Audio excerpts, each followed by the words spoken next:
Hello everyone! Welcome back again to Master Che. Before anything else, please don't forget to subscribe to my channel. Okay, let's get started!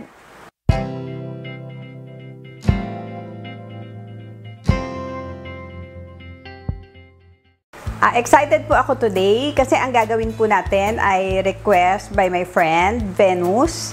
Ito po ay ang pata team. Ito po ang ating mga kailangan. Kailangan po natin ng pata, hoisin sauce, soy sauce, vinegar, sugar, dahon ng laurel, star anise, pepper, garlic, and onion. Kailangan din po natin ng sesame oil. Ang una po natin gagawin ay ipa-fry ko lang po ng konti ang ating pata. Nang wala namang oil, papupulahin lang natin siya ng konti bago po natin siya lutuin. Siguro mga 3 minutes per side.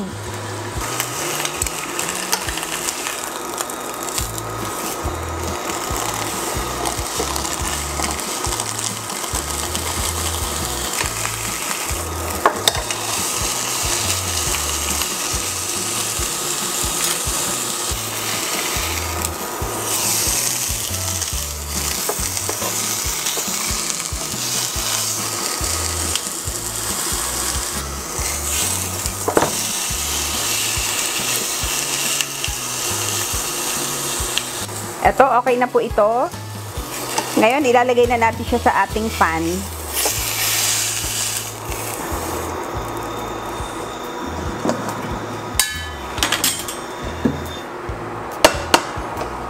Ngayon po, ilalagay na natin ang ating toyo, suka, ating hoisin sauce,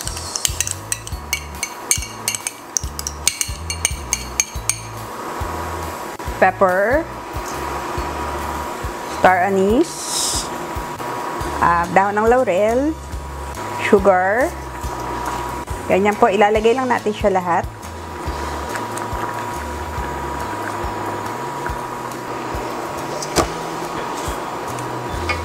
Talagyan po natin siya ng water.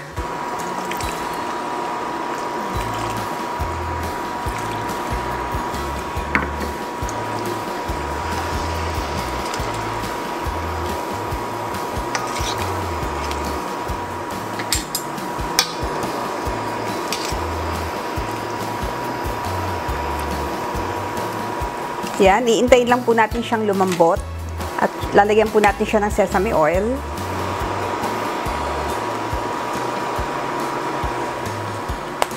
Pababayaan lang po natin siya hanggang maluto.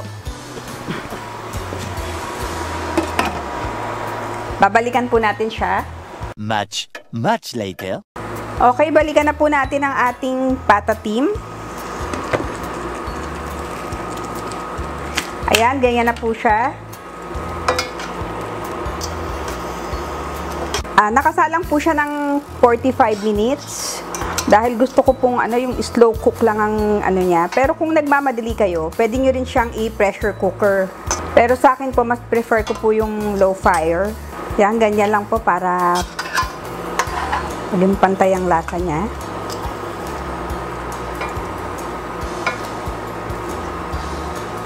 Pwede na po tayo mag-plate.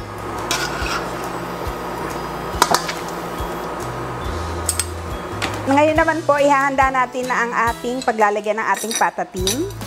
Nag-stir fry lang po ako ng Taiwan Pechay or Bok Choy para dito po natin siya ipapatong.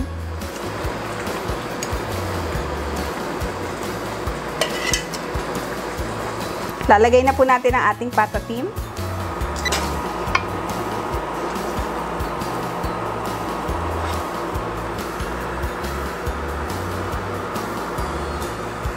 Yan po natin siya ng sauce.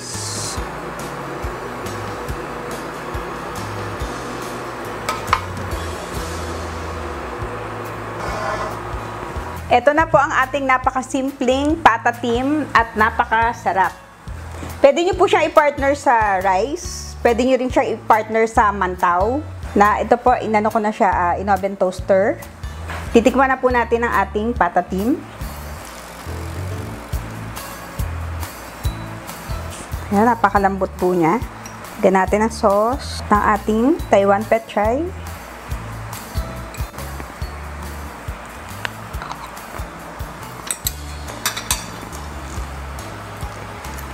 At pag nilagay nyo naman po siya sa mantaw, lagay nyo lang siya dito.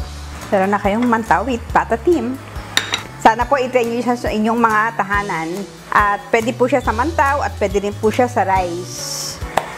Gusto ko lang po palang batiin ang aking sister-in-law na nasa Canada at ang kanyang mga anak. Si Venice, si Cristel, and si Christian, and syempre si Kim. Hi there! Good morning sa inyo. Sana po wag niyo kong kalimutang mag-like and subscribe sa aking YouTube channel. And don't forget to click the notification bell para po pag may bagong video ay mapapanood niyo po. Para updated po kayo. Thank you everyone. God bless.